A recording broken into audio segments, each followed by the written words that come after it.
11 seconds remaining. One last rush perhaps for the Flyers. Giroux to Hartnell. To Giroux. Giroux holds all the way across. Prager scores! 2.1 seconds remaining, and the Flyers are on top.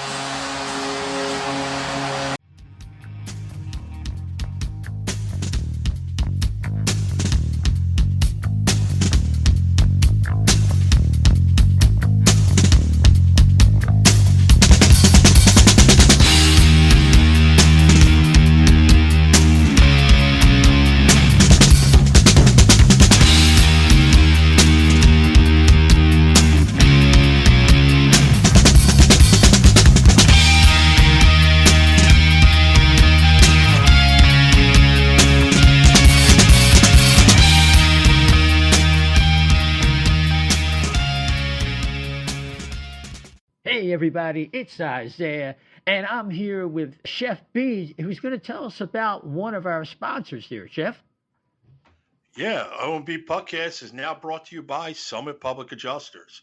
The winter months can be especially hard on our homes, from roof damage and peeling siding to frozen pipes and toilet overflows. Call Summit Public Adjusters before you call your insurance company. Dealing with your insurance company can be stressful and confusing. Let Summit Public Adjusters take the stress out of the claim process by having our guys work for you. Get the most for your money and your repairs. The next time the big snow or the rain leaves you with some home damage, contact us for a free consultation. Summit Public Adjusters are licensed in Pennsylvania and New Jersey. Learn more at summitpublicadjusters.com or call 215-752-0560. Just tell them that the chef sent you. Yeah, what was that number again, Chef? 215-752-0560. That's terrific. All right, we're going to carry on with the rest of our show. And we are back. It is your host, Isaiah. Welcome back to the O&B Puckcast. And this is episode number 209, brought to you by FlyersNittyGritty.com. Our Flyers are on a roll. I don't have to tell you. If you're following along, they're 4-0 since our last episode. They've won 5 out of their last 6.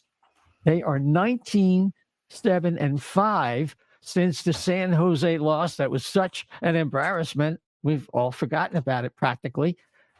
Overall, they're 24-14-6. And they're right now in the second place in the Metropolitan Division. 38 games remaining. And, of course, 19 games left before the trade deadline. So let's get to our panel tonight. To my left, back with power and everything else, it is Chef B. Chef, Yeah. What's the word? Awesome. Yeah. I guess that sucks for you guys because now you can actually see my face and, with a face for radio, that's definitely a plus for you guys. So, but hey, I'm happy that our boys are playing well. I'm glad that we're getting some darn entertaining hockey, and I'm just looking forward for the rest of the season. Fantastic. Second half. Yep, definitely. Down in D.C., as always, the great Dan Silver. What's on your mind these days, man? I think I'm finally starting to believe in this team that they might be a playoff team and they might be a pretty darn good team. I'm fine. I haven't been at that spot yet this season. We can get into it a little bit in the show, but I think after watching the last few games, I may be at that point. Yeah, but at this point, it's not illogical to come to the conclusion that when you beat the Avalanche earlier in the year, you're kind of maybe in a little bit of a mini tailspin after that Pittsburgh game, and then you just rip off 4 in a row, including that really impressive victory in Winnipeg. There's a lot to hang your hat on, and I think a lot of it starts with the goaltending, but we'll get into that. Just a reminder that the O&B Puckcast is on about a dozen podcast platforms, including Apple, Spotify, iHeart, TuneIn, Amazon Audible, Deezer. We have a YouTube page, Facebook page, and on the platforms, if you could follow, subscribe, whatever applies, because it helps move us up the charts with the algorithm when people are looking for a Philadelphia Flyers podcast or Puckcast, as some people call us, exclusively. And it really helps us out. And it's been reflected in our listenership, as always. Thank you for your continuing support. We're making some moves and some changes that I think you're going to like over I guess the next couple months or so. But we'll have more to talk about on upcoming shows. So, gents, I think we would be delinquent if we didn't discuss and have some final thoughts about what may have come out with Gauthier, Drysdale trade, and all the controversy. My vote is we really don't know for sure. We have some strong hints, but nobody's willing to really nail it down. Somebody who might have come closest is Scott Hartnell on the Spitting Chicklets podcast, but even he said that he's still kind of not sure, but maybe he was sent out there by the organization. I don't know. But Chef, if you heard any of that, what was your, did you hear the whole thing or did you just see the clip on I saw it. I saw the clip on Twitter, the segment where they talked to him. My thing is this. I take everything I'm hearing now with a grain of salt, because in about maybe 2-3 years, whatever happens, you're going to hear actually what happened. Truth always comes out eventually, but I don't think you're going to hear anything. I think, if anything, you know what, in order to save face with the league and everything, because obviously there's going to be people out there that say he's immature, he didn't handle this the right way, he could have done it better, blah, blah, blah. That's fine. He's a kid. He's a 19-year-old kid. I get it. I'm looking at what should happen is this. This is what I think should happen. I think the agent needs to take the hit for the kid on this, because that's your job. And, that way it's not – this shouldn't be something that's chasing him forever, So that's my opinion. I don't think you're ever going to get the entire truth with any earlier than the next 4 or 5 years, but – I'm just glad it's over. I'm tired of talking about it, because ad nauseum, it's kind of like you're speculating on stuff we have no idea about. So that's what I would say. No, that's fine. And Dan, the thing is, about something like this, my feeling is the agent is running cover for the player, because I think it may be a reason that shows a little immaturity, insolence, whatever you want to call it.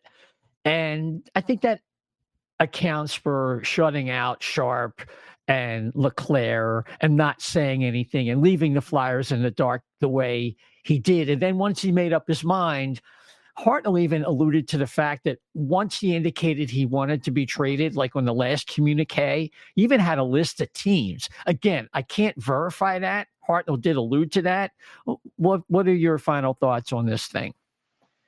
Yeah, I'm just going to go back to my initial impressions of Cutter Gauthier. And I said my initial impressions of Nolan Patrick were very negative, seemed arrogant and aloof to me.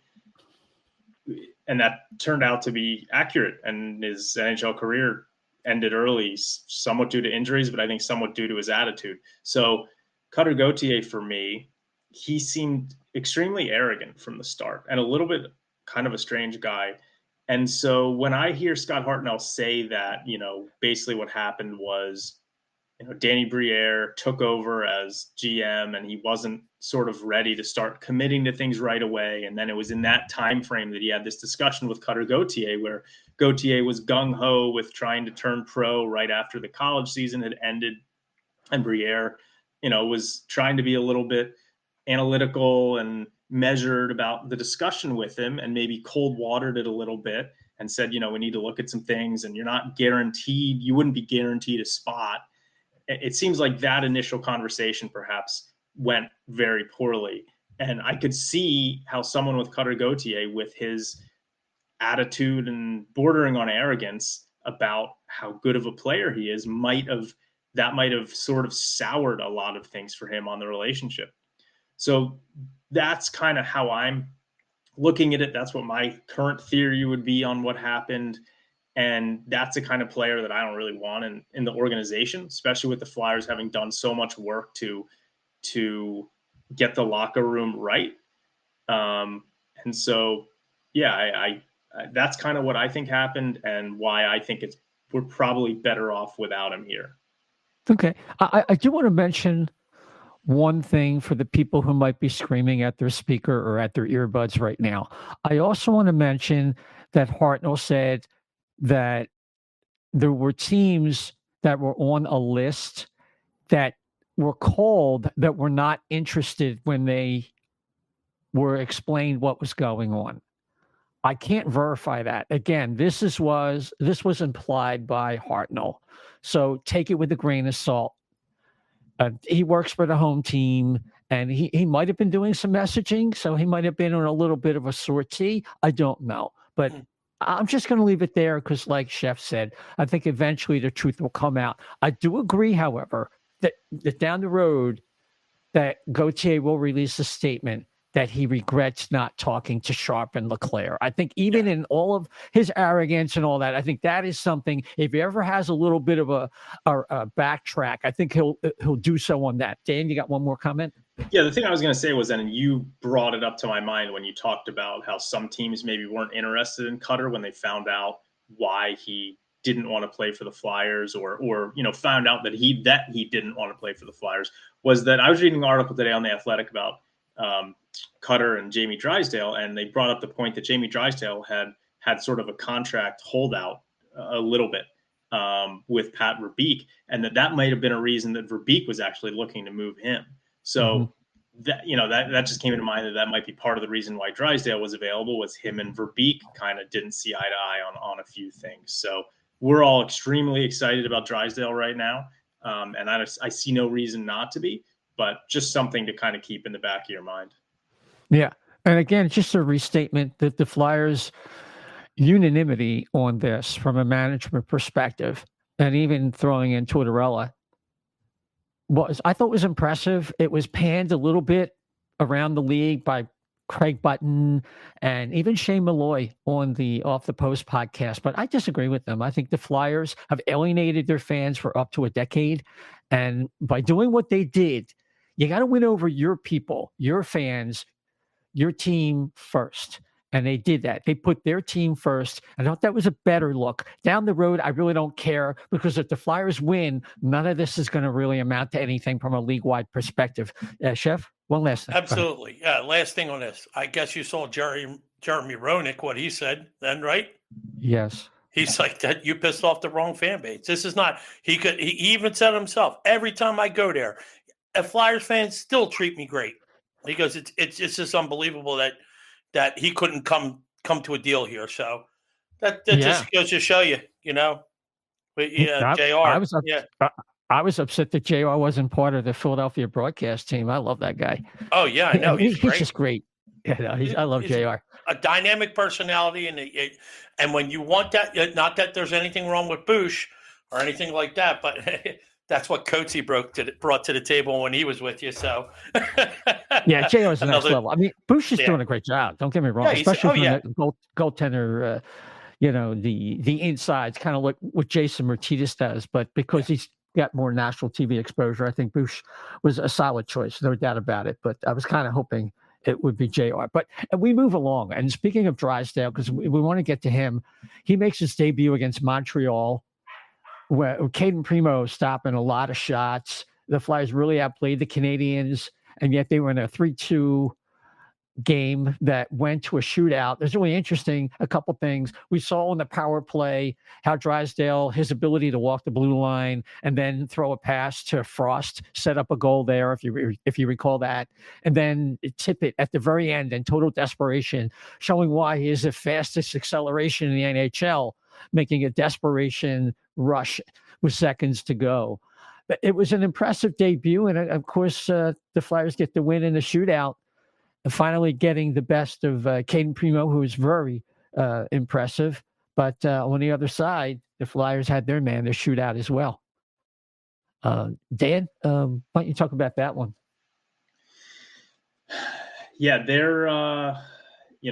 you said how important goaltending has been, and especially during that road trip. And we're seeing a lot of discourse right now about Sam Ersson, maybe some Flyers fans considering him to be potentially a better goalie right now than Carter Hart. And I think certainly if you look at the slate of games in the last month, I would say it's hard to argue that Urson has not been better than Hart.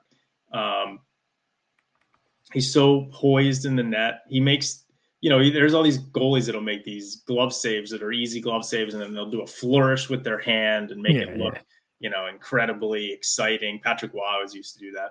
But Urson makes these saves look incredibly easy. He's just standing there. He's a big guy. He's in position. And I think it's going to start a discourse as we get closer to the off season, and in the off season, especially, what are they going to do with Carter Hart? Right. So I think that's going to be one of the big narratives that we see coming up. But yeah, like you mentioned, the goaltending has really been a huge difference, and then some other huge difference makers on the trip as well. But yeah. Yeah, I mean, to that point, I'm jumping ahead. After the Winnipeg game, Ryan Quigley came out with this little stat. Since November 3rd, here's the record of the goaltenders. Carter Hart, .911 save percentage, a .272 goals against average, 7-5-3 record. Sam Urson, .931 save percentage, 1.87 goals against average, 3 shutouts, 11-3-2.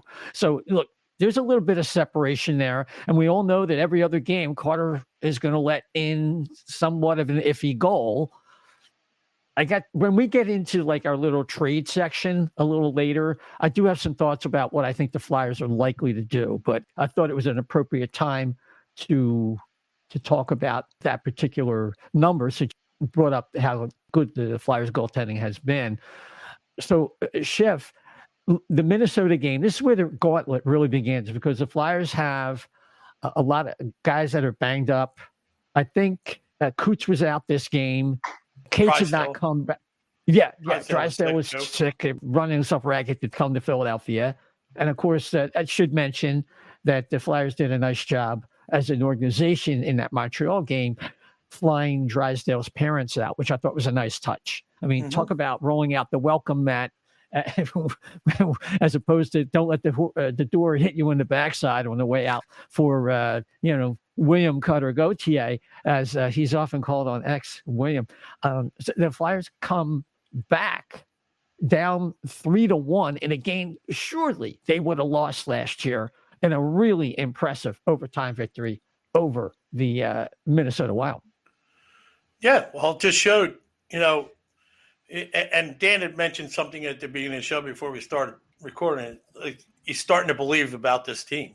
Yeah, and games like that, and then the game we're going to talk about probably next is the Winnipeg game.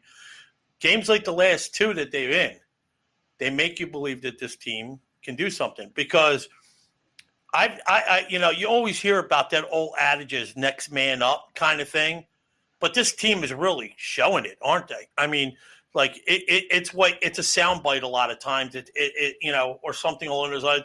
It's on the card, for what to say when they're interviewing in between periods. Oh, work hard, next man up kind of thing. But this team is actually living it, which I think is incredible. So, I mean, kudos to them. I thought that they played okay. It was an okay game, and then they really turned it on in the third, and they showed that even it could have been easily okay, we won the first one, we can kind of take it easy this one and try to win on, try to see what we can do later on. But no, they didn't. They didn't take their foot off. They worked hard the whole game, so that's a good thing. Yeah, I mean, they weren't getting results. I know it was a very high event game, so in that way, the Wild were really getting a lot of angle shots and going east-west against Carter Hart, and it was fairly effective, but the Flyers just had that extra bit of zip, which under the circumstances was really impressive. Dan? Yeah, the Minnesota game was one of those games where you're watching it and you just don't think that they're going to come back and win the game.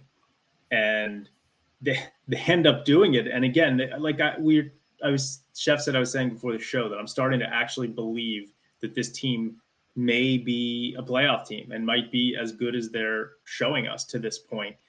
So that was part one of showing it to me, was the way that they came back in that game. And then the next night they go into Winnipeg, tail end of a back-to-back. Winnipeg was rested. The Winnipeg, right now, Winnipeg has the best points percentage in the NHL. They've been the hottest team in the NHL. And the Flyers go into Winnipeg, tail end of a back-to-back, and they outplay them for 2 periods. I mean, they were solid offensively, solid defensively. Urson was fantastic. This is the first 2 periods. And then they get Cam Atkinson puts up his first 2 goals in a long time. And for me, it was so exciting to see Atkinson's reaction after scoring that first goal. And I'm almost immediately thinking, this guy's going to score another goal in this game. Like, he's a streaky player. We know that. And sure enough, second period, Cam on the power play scores a goal. Flyers are up 2-0, 2 Cam Atkinson goals. Going to the third period, and I think you started seeing the effects of the back end of the fact that it was back-to-back for the Flyers. The third period, Winnipeg really sort of dominated that period, but Sam Urson was absolutely fantastic. And so that was the Sam and Cam show for me. That game combined with the Minnesota game really said to me, like, hey, this team might be this good. And by the way, I'm sure we'll talk about it. Morgan Frost has, since that meeting he demanded with John Tortorella, he's been fantastic. I mean, he looks like he could end up actually being an NHL 2C. So there's just a lot of good stuff going on right now. Yeah, I thought the Blues game was absolutely one of his best two-way games. He had his skating legs, and he did that Forsberg kind of like skate around the rink in the offensive zone and fed, I don't know who it was, might have been Farabee for a chance. And it was really great. I mean, it was just, wow. I said, this is it. This is it. We're waiting for this since, we drafted him in 2017.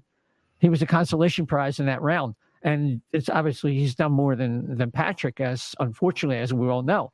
But I still have been doubting his future. He's got to play like this the rest of the way. He's got to move his legs. And number one, Forrest supporter admitted that he's only had one bad game. So Bill Meltzer was saying that, because I made a comment, because everybody's been on Bill because he's such a supporter of Morgan Frost, almost to a fault. And Bill would be, Bill's a good guy. He would say, yeah, maybe a little over the top. But he said Morgan had one bad game since he had that meeting with Torts, but he's really been good. So, by the way, I wanted to mention, because you guys mentioned that the Flyers had Jamie Drysdale's family. They flew his family out for that game. And so I thought I should also mention the Bobby Brink situation, where, last year, John Tortorella scratched Travis Sanheim in front of his family in Calgary, scratched Morgan Frost when his family was going to be there, I believe, in Toronto. And this year scratches Bobby Brink for the game in Minnesota where his family's going to be there. Now, they asked him about it. And of course, what's he going to say? Tortorella said, there's nothing to do with that. It's just the way things work out. I think there's some sort of sick, twisted thing that Tortorella has going on where that's one of the head games that he plays with these players. I mean, it's just too coincidental to scratch Sanheim in Calgary, Frost in Toronto, and now Brink in Minnesota. So what I was going to suggest was the Flyers should have flown out Bobby Brink's family to that game the next night in Winnipeg if they, really wanted to play that card the way that they did with Drysdale. But anyway. Well, you can make that case with a wink and a nod, and your tongue firmly in your cheek. But I think that in that circumstance, according to Anthony DeMarco, our buddy from the fourthperiod.com, he said the Flyers have been considering demoting Bobby Brink and maybe bringing up a guy like Lixell, or I don't know if Tuamala has really been their best guy like in the last little bit here, but getting him another look as they're shuffling personnel. Because I think it was Kevin Kurz from The Athletic, who, of course, we had on just a few shows ago, who wrote an article about the grind. And I think Brink is more subject to that to some of the other guys because he's played a college schedule. And when he was supposed to be full-time in the AHL, he had an injury. So he is yet to really have that 80-game grind. And I think he's feeling it. But I also would say, to your point, Dan, that listening to Hartnell on the Spitting Chicklets podcast, he talked about all the games that Tortorella played with him, and he would scratch Hartnell, And then he would go out and get 2-3 goals, make Tortorella look like a genius. Then his play might dip or he took a penalty. He would get scratched again. He'd come back and score 4 out of like 5 games. And he kept saying this phenomenon where Tortorella kept looking like a genius. So there's a lot going on there. We'll just give it more time to figure itself out. So before we get to the St. Louis game in full, I just wanted to, during that game, the Flyers put out there like a contrast of the last 2 seasons on the road.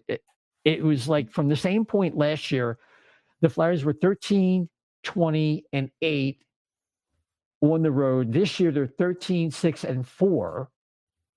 Was that the whole season? Wait a minute. Let me do some addition here. Yeah, that's the whole season. So far this season, the Flyers are 13, 6, and 4. Their goal scored is up to 3.13 from 2.41. The goals allowed is down from 3.41 to 2.57. The penalty kill is 86%. Last year it was 71.2%. And the save percentage on the road last year was 0.895, and it's improved to 0.914. And between that and the goaltending, I mean, it gives you an idea. As the Flyers are going into St. Louis and playing a team that is kind of similar and plays a very similar style to the Flyers, a game that a lot of people thought, well, if we can get a point, that would be great. End up winning the game 4-2. So, Chef, you want to weigh in on that one? On this trip, and I said we were talking about a little bit with a couple of guys at work and all, and he's like, I'm not getting dragged back into loving this team. I start laughing, I said, look, I said they had a good road trip. I was expecting them to come back with 3 wins, maybe 3 points, a win and 2 overtime losses. I was hoping for 5, thinking that they might have 4, but at least walk away with 3. Split it, and then I'd be all right. You're hanging in there. Boy, did they smudge me in the face with that one. I thought they were played great. I was looking for a little more. I don't know. Based on all the gossip that was going on about Kevin Hayes, you thought you were going to see a little bit more jam in that area with him, but actually nothing came at all. You heard hardly like when he was a Flyer, you hardly even heard his name called. When he just skated around, he kind of I didn't notice him predominantly, and I was looking for him because I wanted to see if anybody on that team on the Flyers now was thinking, boy, were they believing any of the rumors? And to their credit, none of them bit on it or whatever it was. They just played a straight up game. But it was interesting to see that Kevin Hayes was really non-existent factor in the game. And I thought that was ironic considering that, all the stuff that was going on around him. Well, 2 things. One, after Tortorella's calling out Anthony Sanfilippo post-game, I think that happened after the Montreal game or something. Yeah, because I think it happened at home. That wasn't going to happen. And I think it kind of knew it was coming. So they kind of moved on because, they're affiliated with Snow, the goalie. Mm-hmm. So I think it was just a matter of something that Tortorella had to get out there. But the other thing in that St. Louis game, we might have seen the best, nastiest, filthiest, as they say, goal of the year from Owen Tippett. I think is that the game he had 10 shots? I do believe so, because I remember him being at least 8 shots on goal that night. Yes, I think it was 10 shots. Yeah, he had 10 shots that night. Yeah. Yeah, and the backhand flip and going around the defenseman, just beautiful. And you know what? The most impressive thing is that he did it at warp speed. So it's like with the Flyers haven't had guys that get goals like that in a real long time. Maybe Gauthier used to do that. On occasion, Carter would fly down the wing and rip a wrister by a goalie. But that was really, really a fantastic move, and it really changed the momentum of the game. And then I think it was Farabee that got the empty net on that one, and they just outlasted the Blues in that game. They come home and it's winning 4 in a row. Just really, really impressive. Another great road win there. And that Owen Tippett goal, that brought me out of my chair in my house. Like, that was what an incredible move. And then the backhand shot that was one of the best backhands I've seen in a long, long time. To get that kind of lift and accuracy from that angle while you're going that fast. There are games where I watch Owen Tippett and I'm like, I don't know. I don't know if he's going to evolve into, the second line scoring winger that we're hoping he is. And then there's this road trip where he was incredible. And so I'd like to see him keep putting games like that together. But that goal was fantastic. I thought Ryan Poehling was really good in that St. Louis game. He's a guy that we've talked about. He's a guy that I wouldn't mind keeping around here long-term for a 3rd/4th line role. He kind of fits in that Nick Seeler mold. And I think maybe we'll talk about him a little bit, where I like the guy. I like the locker room fit. I like having him around, where if it would be a cheap enough contract, I wouldn't mind keeping a guy like that around. I thought he was really good. And, if they do send Brink down, I'd like to see them give Tuamala a shot. He's been one of the better goal scorers in the AHL this season, and he's been a really good story. I mean, a former 2nd-round pick. So he's a guy I would like to see get a shot. But yeah, that St. Louis game was, again, just a gritty road win with some explosive goals from some guys who are really starting to put it together. So yeah, I'm hoping. I'm going to the game Thursday night against Dallas, and I'm hoping that they don't come home and lay an egg the first game off the road trip, which these teams sometimes do. Because I've only been to one game so far this season. It was a Rangers game, the Black Friday game, which was one of their worst efforts of the year. So I'm hoping that they can put together a decent effort Thursday against Dallas. Yeah, and if you look at it, the rest of the schedule, they only have one remaining road game outside the Eastern time zone the rest of the way. And even though they have had trouble against some of these Eastern Conference opponents, particularly in their division, so it will be a challenge in that respect. They can't claim fatigue in terms of travel, so that'll be a good thing. And if you look ahead, they have a 4-game home gauntlet. At least the first 2 games represent a gauntlet. Thursday, like you said, against Dallas, then a matinee back-to-back, first against the Avalanche, definite Stanley Cup contender, and then that's a Saturday, and then Sunday, come right back against Claude Giroux and the mystifying Ottawa Senators, and then they close that out on the 23rd, Tuesday, against the Lightning, who are battling to stay in the playoff race as we speak. And where they go from there, anybody knows. So before we get into any rumors, conjecture, or anything like that about what this roster could look like, any final thoughts about the games that they played this week or other observations? Okay, that would be a no. So we're going to move on. Again, I just reiterate that this set of games is the one that has got me thinking that this may be a legitimate team. And then I look around the league and I see that some of the top teams are really starting to struggle. I mean, Vegas has been really struggling. They've got a bunch of injuries. Boston. What are we expecting from Boston in the playoffs? I mean, honestly, I think the scariest team in the league right now looks like Florida to me. Vancouver's been really good in the West. I don't know if I buy that they're like an elite Stanley Cup contending type of team. Maybe they are, but they've got the best record in the Western Conference. And then Boston and, Florida's really the main team to me that I'm super impressed with at this point. The Hurricanes are playing a lot better now, but I don't know, man. I'm starting to believe that this team may be able to make a little run here this year. I think that Boston, if they don't get a center, they're going to be exposed in the playoffs. That's just if Charlie Coyle, is he like their top center right now? I think so.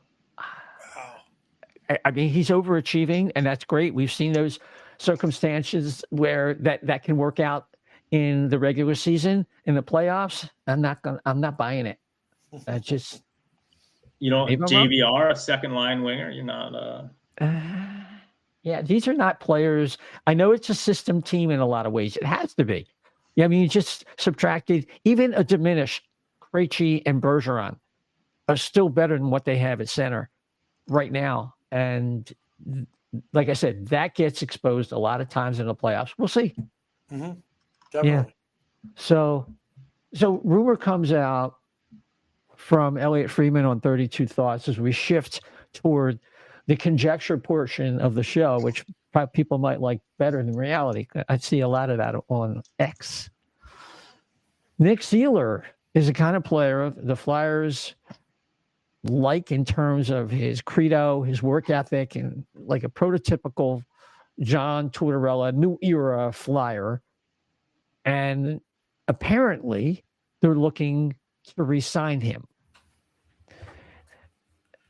Some people provide pushback. Kevin Kurz, Ant Sanfilippo.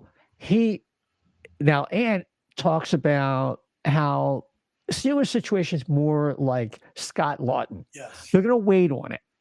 They're going to see what kind of value he has. I'm guessing, and Dan, you could weigh in here, if he gets to a second round pick level, which I doubt will happen, but if he does, the Flyers might be tempted to say, you know what? We've had a lot of prospects. Second rounder for Seeler, in spite of all the intangibles, we got to jump on that. We need assets because we have some obvious needs. But they're going to wait on this. They're not jumping in anything, and so it's not going to necessarily happen. And there haven't been any serious talks just yet. What say you? Yeah, it's the addition of Jamie Drysdale, I think, kind of has most of us thinking that Sean Walker is a guy who they're absolutely going to look to trade before the deadline this year. Mm-hmm. So before we were talking about, okay, what's going to happen with Walker and Seeler and Ristolainen. Walker now it seems like a guy who's definitely going to go. Seeler is an interesting one because, like I said, I love what he brings off and on the ice. He's turned around games just by dropping the gloves with guys, and he's turned into a pretty damn good defenseman. However, on the other hand, let's look at what the Flyers' defense is constituted as and what it would be in a few years. So you've got Sanheim and York, who, Sanheim, York, Drysdale. Those are three guys who are pretty locked in. If you're going to keep Ristolainen, now he's signed for $5 million through 2027. From what I understand, Keith Jones loves the guy. I think he brings the toughness intangible. So that's four guys. Egor Zamula has been really good of late, and he's a young kid. They're probably a kid they're going to want to keep around, keep developing. And then you've got Oliver Bonk, who should be on the team probably in 2 years. He's going to be a top four defenseman for sure. He's been fantastic this year. And you've got Emil Andre down in the minors, who, again, is a guy who I think is going to be an NHL defenseman. So from that perspective, you've got, what was that, 7? You've got Sanheim, York, Zamula, Drysdale, Ristolainen, Bonk, and Emil Andre. Where does Nick Seeler fit in there? So if you're telling me that they could get a second round pick for him, I think you have to pull the trigger on that. Where it starts to get murky is if you're only getting offers 4th round pick or something like that, then you have to think about it a little more. And Charlie O'Connor and Bill Matz were talking about this on their podcast yesterday with Seeler. They're both kind of in favor, I think, of moving Seeler. Is that what are you going to have to pay him if you re-sign him? Like, you're probably going to have to pay him $2 to $2.5 million. Is that really what you want to be on the books for a guy that's either the number 6 or number 7 defenseman on the roster? So I think if you take everything into account, I would lean towards trying to move him for a 2nd or a 3rd round pick. I'm not going to be crushed if they keep him around, but it's just going to create more issues in terms of trying to fit some of these younger guys in the lineup. I think that if he sticks around, if you want to keep Sanheim on the left side, I think that Seeler is going to end up having to play more on the right side, because if you're going to have Sanheim, York, Zamula, and Andre as left-handed D-men on this roster, there's not really going to be. Did you forget Ristolainen? No, on the left. No, he said. Oh, okay. Oh, on the left. No, I mentioned Risto as one of the 7 guys. Oh, okay. So, I think even if you're trading Walker, if you're keeping these other guys, I think it's going to be tough in 2 years for Seeler to have a consistent spot unless there's injuries. Well, the other thing I would say, and Chef, I'll let you weigh in, is term to me is everything. If we're talking about, just like a 2-year deal or something like that, 3 at a minimum, 3 for a better AAV. You could probably move a guy like that, and it wouldn't be the worst thing in the world. And that way you don't rush Bonk or Andre if there's an injury. Why do you have too many defensemen?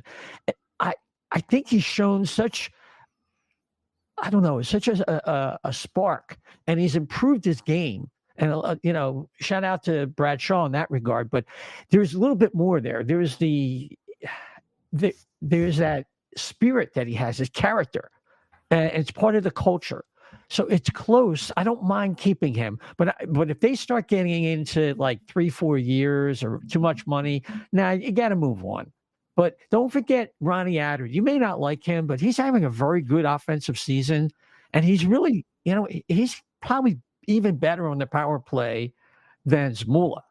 I mean, it definitely has a better shot, and don't forget him. Jennings is not really having a great year from what I understand, but he's another guy that factors into the equation, Chef.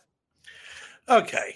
About 3 or 4 shows ago, I brought this up about keeping Seeler on the cheap because, and I think I'd mentioned the Shane Malloy show where you're going to end up overpaying or something along the line if you do all the math and all the analytics or whatever it is. So I think the most thing that makes sense is, yes, I think Walker goes. I think if you have to take it 2, if you can get it 2, you have to take the deal, like Dan said.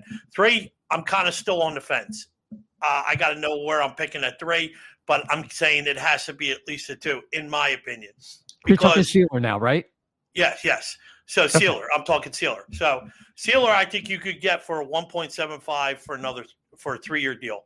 And like you said, you can flex it last deal. It'll become very valuable come trade deadline in that point, because I don't think that Bonk is having a great year now.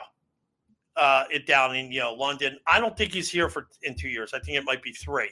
I think and this is another thing we got to think of too. Who's the coach in 2.5 years, 3 years? If it's Torts likes options. He wants a lot of guys. He likes to bench people. We all saw that. So he's gonna want people to be fighting for their job. And I think an extra defenseman here and there is not anything that he doesn't mind. He'll make it work, so to speak. And I just think, but Walker, yes, I think Walker goes. I think you get a 2 for him.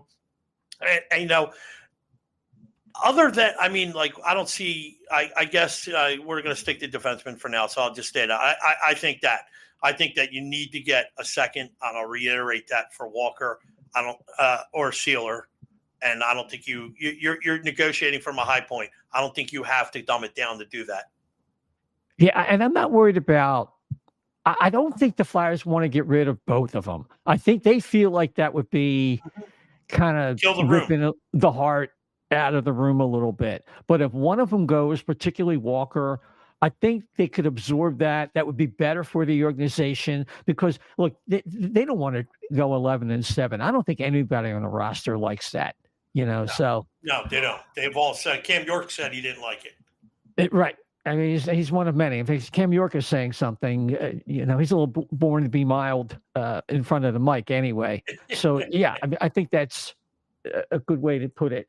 But looking at the goalies, Dan, I'm thinking I've been of 2 minds with what's going to happen with Hart.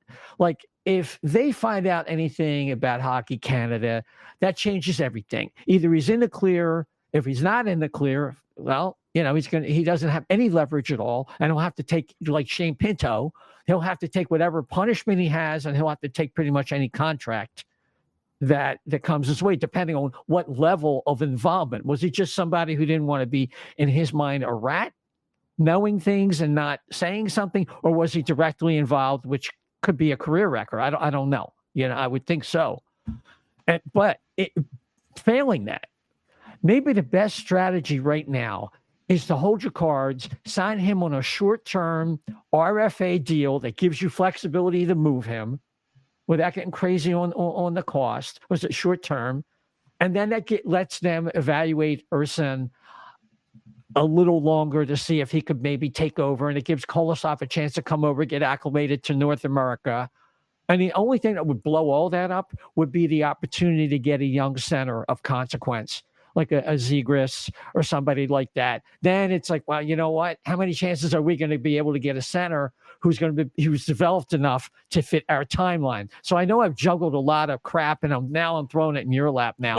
Well, sort it out for the people that are tired of my jumbled speaking.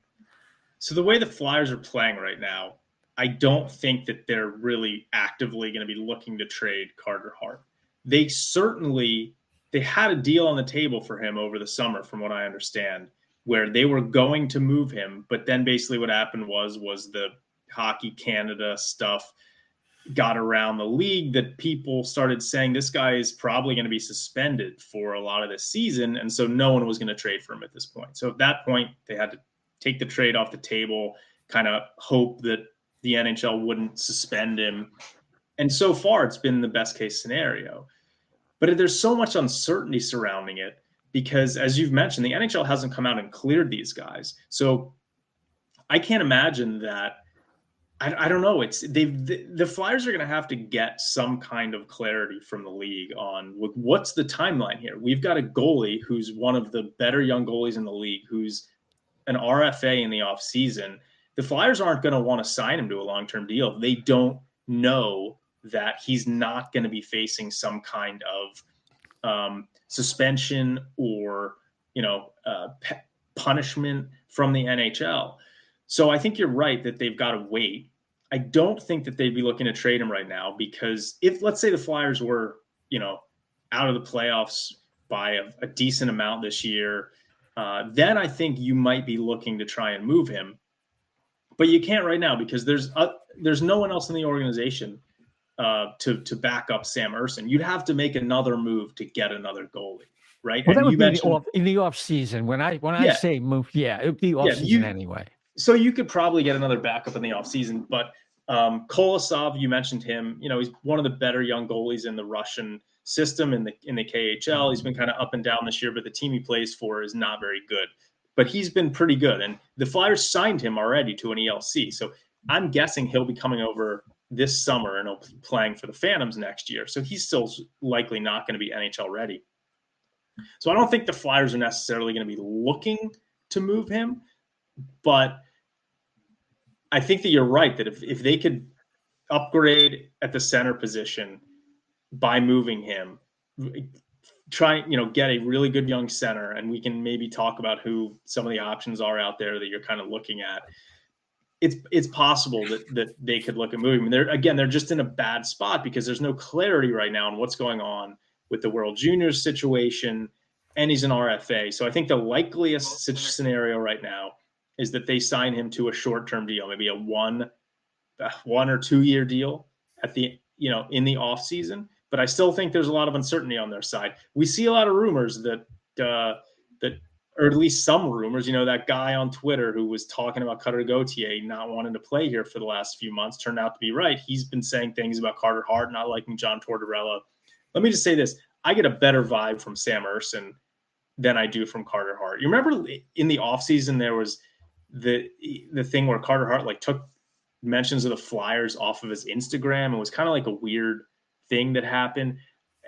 I just don't get a great long-term sense of Hart wanting to be here. I could be completely wrong on this one, but there was a reason for that.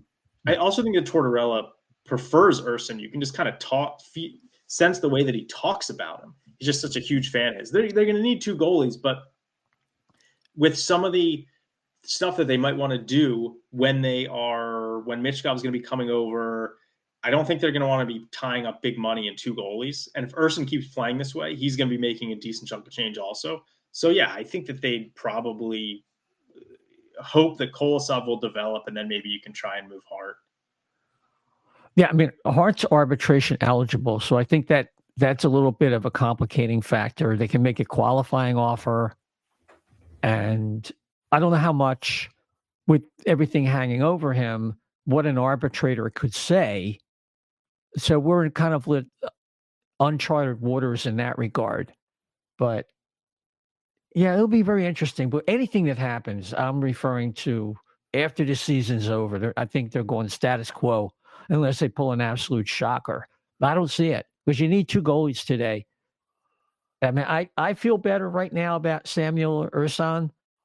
The biggest thing that bothers me about Carter Hart is his penchant for letting in iffy goals. Yeah, that's the thing that bothers me more than anything. And Ersson has shown a tremendous amount of mental strength. He looks calmer out there.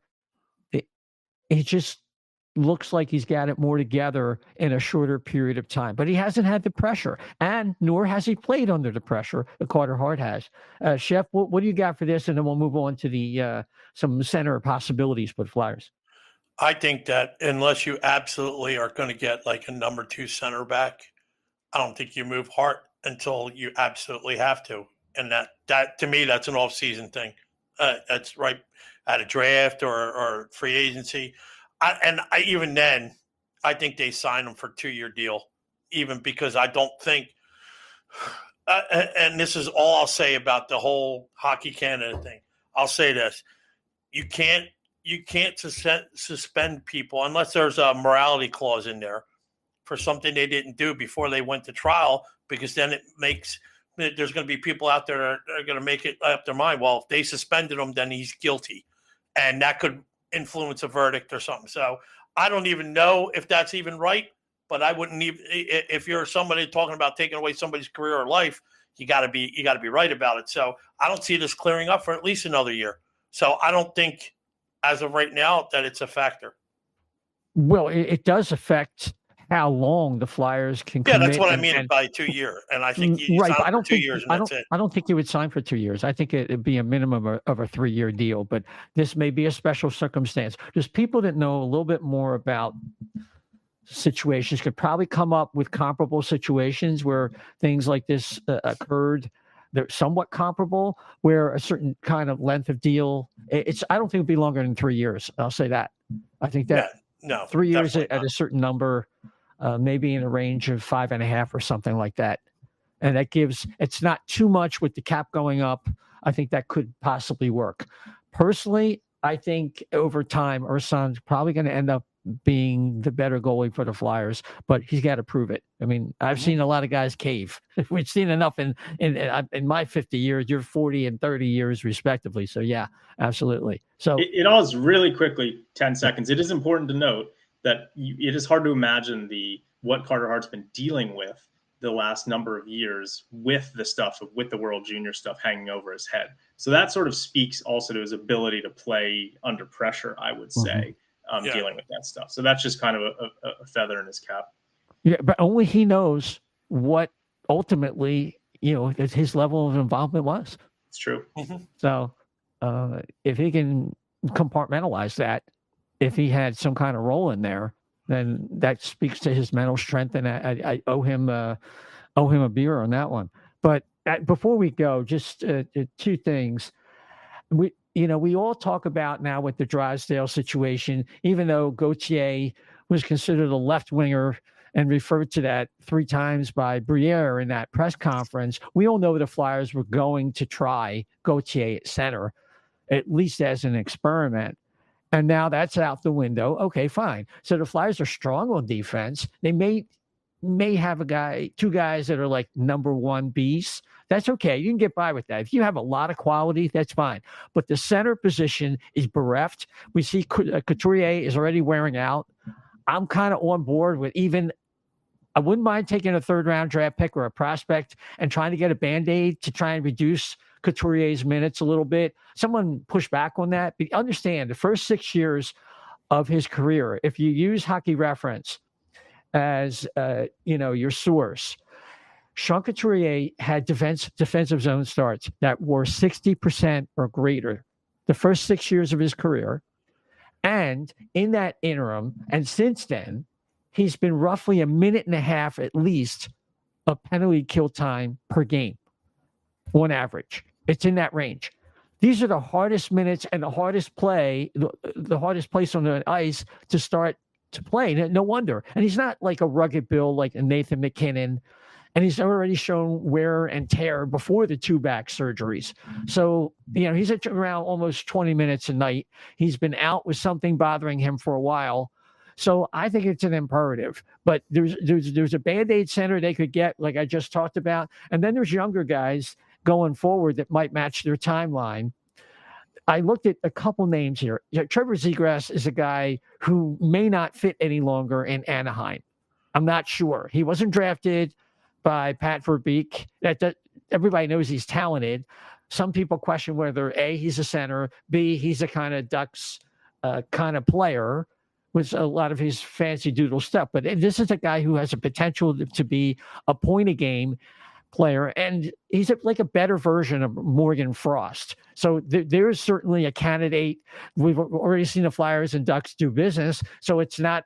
And also, Bob Murray is a consultant for the Flyers. That's always a possibility. I looked at Connor Zary, who would be definitely a step down. He's playing for Calgary, but Calgary's about to lose Lindholm, so I don't know if they're ready to move on from a guy who could be like a mid-six center. And then the Durex idea from the Liberty Yell, Marty Natchez, who's a winger right now, but it depending on maybe the goaltending needs of Carolina, whether he would be a good acquisition because he could play center. I think he has a history of playing center. So those are three names I'm throwing at you.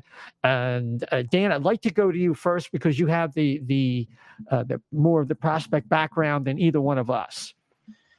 Zegras, I'm not sure the fit of any of those three guys in terms of what we kind of need on this roster. As you mentioned, Zegras is kind of like as a similar playing style to Morgan Frost, who's had a tricky path here, and he's just finally started to really play well.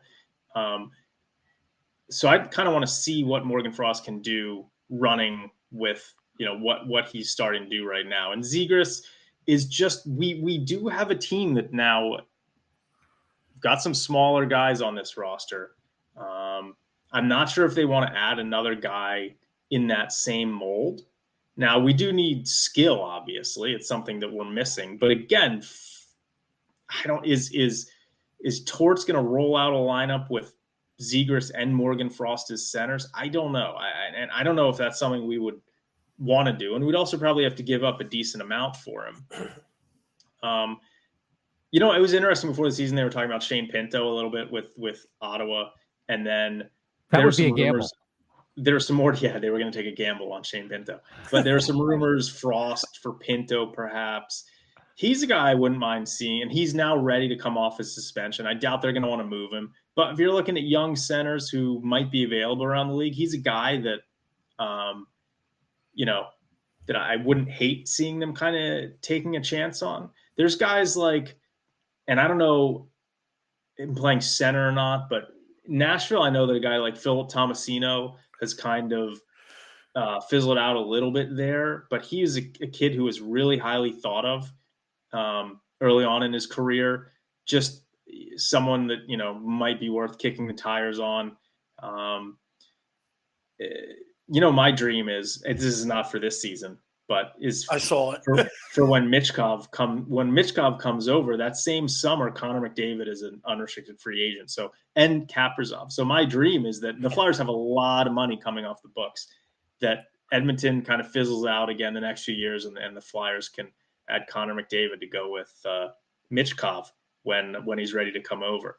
But Cooch would be in a wheelchair by then. I said earlier in the show that I really like Ryan Poehling.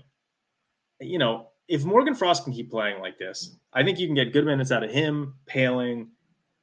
I'm not sure that a guy like Zegras, who has a ton of skill and a good track record, you'd have to give up a lot for him, but that would be maybe including Morgan Frost. What's that? Maybe Morgan Frost would be part of the deal. Oh, the deal, potentially. I just would hate, it seems like he's really turned a corner. I kind of am interested to see where this trajectory goes for Morgan Frost. I'm thinking about him as like Anakin Skywalker, a young Anakin Skywalker, cuddly little kid. And then he has that meeting with John Tortorella and he comes out like he's turned to the dark side. He's kind of like been a man on a mission. So I'm kind of interested to see where this story goes with Morgan Frost. I don't know if I'd want to give up on him right now, but yeah, I don't know. I really also like Poehling, and I want to kind of see what he can do with more and more ice time. So I'm not sure that, like, the guys you mentioned, aside from Zegras, the other guys don't really excite me that much. Natchez is a good player. I don't know if they would move him at this point.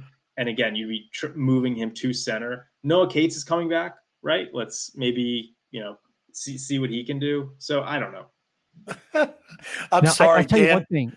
Yeah, the Scott, you're right. That's Chef's bailiwick right there. Yeah, I'm sorry, man. When you started saying, comparing Morgan Frost to Anakin Skywalker, all I kept thinking of was Morgan Frost taking out all the mites on ice, and in between the periods, like Anakin did to the younglings. But I mean, for me, I went a different route. I looked around the league at rosters, and I looked at young centers, all wrong, that were maybe non-roster players or in the minors. And then I looked at what they had in draft picks, and I thought a couple of the teams made sense. I had Calgary down. I mentioned, exactly that. I had that in my notes. I had Pinto in my notes as well. But the team that's coming in on Thursday, they have like 3 or 4 pretty decent prospects, young centers. I think, Marek Bork, and I think 2, Logan Stankoven? Yeah. If you look, I mean, the Flyers the next 2 years, they have 7 picks in the first 2 rounds. So I'm thinking, and what do you call it? Dallas has 3. I think they have a first round each year and only a second round this year. They have nothing in the second round next year. So maybe you could package a couple second round picks, maybe somebody else pawn off somewhere else and work something along those lines. I think you're not going to find your center of the future, but it's also too. I look at that roster too, and every single center that Dallas has on their roster right now is over 30. So I think that they got their stuff. Maybe if you can work a deal or something and get maybe pry one of these young guys out of there. I don't know. It doesn't cost you anything. It's a draft pick, and maybe if you give up somebody in the minors too. I just think it's going to be a hard time picking somebody's pocket during the season because they're not going to do that anyway. I think this is going to all have to be an off-season thing. I don't think they're going to want to add to this room before the trade deadline or anything like that because they don't want to mess up the room right now. It's like the Bull Durham thing. You respect the streak. And if everything's doing good, you don't mess with it. You have a respect for it. And I think that's what they're going to do. Okay. Yeah, I can tell you right now that Dallas isn't going to be trading Logan Stankoven. He's actually, I think he's leading the AHL in scoring, or he's definitely the leading U20 guy in scoring. But I don't think they'll trade Bork either.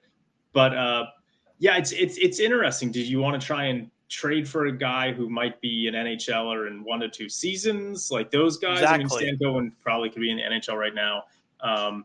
Or do you want to try and bring in someone now, like Isaiah, I think is suggesting, to kind of take some of the strain away from Couturier? And it's that's a different player. I'm thinking even now before the trade deadline. As much as you like Paling, the Paling is fine. Paling to me is a replacement for Lawton because at some point, you look at who they have to pay.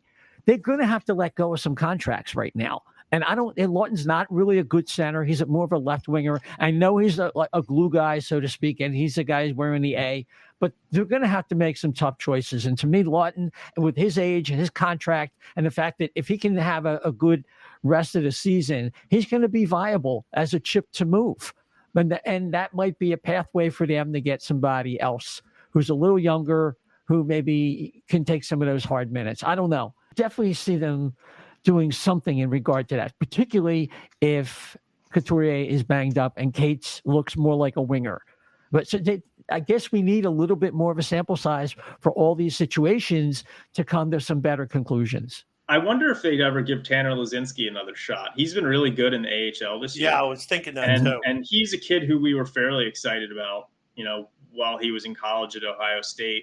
He looked pretty good.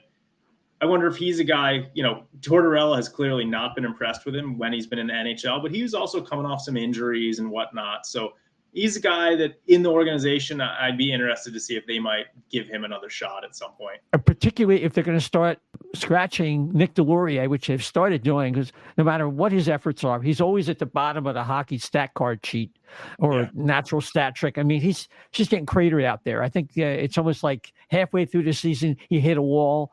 The level of play has picked up as we're closing in on playoff drive, and Nick Delorier can't keep up. So, well, we've done a lot of speculating. The last bit of speculating we're going to do is being done by Money Puck, which puts the Flyers at 69% chance of making the playoffs. And this might even be updated based on some things that might happen last night. But the last time I took a peek, which was yesterday, that was the number, 69%. And then, of course, making it past the first round, 26.9. And then after that, it just becomes a fantasy. So let's not do that. We've already talked about the schedule ahead. And let's give you guys the last word before we call it a wrap. So, Chef, some final thoughts and a place where people can contact you on social. My final thoughts are, I hope they get to that first round. I want them to make the playoffs just because I have that little piece of paper that's plus 1441 on a $100 bet at the beginning of the season. So I definitely want them to do that. So I would be very happy. After that, I'd be like, okay, I'll call it a win. But you can argue with me about that at Chef Delepi on Twitter. And in the meantime, look, man, just enjoy this team. Enjoy it. I mean, they're giving you some great hockey. They're making you believe in Philadelphia again. So go for it. That's all I have to say. You got it, Dan. Yeah, so I'm going to actually, Flyer season ticket holder. They have the season ticket holder town meeting on Friday, so where the season ticket holders can go and ask questions. So I have not been there before. I'm going to go this year, assuming that the weather's not too bad. I see it's supposed to be some snow in Philly on Friday, so I'm going to the game Thursday, the Dallas game, with Mikey O&B or Mikey O&B. He seems like a great guy. We're gonna hang out there, so people should come hang out with us. And then I'm going to go to that season ticket holder meeting on Friday. So it should be an interesting few days for me. I'm kind of looking forward to it. And I really hope that they play well against Dallas, because the last game I went to, they did not play well. So I hope they come back from that road trip strong. Dan, if you go to the meeting, can you ask them a question? If you're going to be there, ask them if they still have that app. Did Chuck leave it? Oh, yeah. You still use the app to analyze the trades. What did the app say about your trade for Jamie Drysdale? What was the app saying? Good time. Good question. I think Torts might get a little upset about that, but and people can catch you on X at dsilver88, of course. Okay. That's so right. Also on Friday the 26th, the Flyers alumni game. So don't forget that. It could be some big names there. Check out Bill Meltzer's work at Bill Meltzer on X, and he's got some details about that information. Should be a lot of fun. It's going to be broadcast, I believe, streaming from PhiladelphiaFlyers.com, or I think that's what it is. But check out Bill's information on that for any details. And with that, we're going to catch you next week. And of course, you want to catch the O&B Puckcast on X at O&B Puck, at O&B Puck. And of course, our backup plan on Getter at O&B Puckcast, at O&B Puckcast. So I guess that's all for tonight, folks. Thank you for listening. And until next time, take care.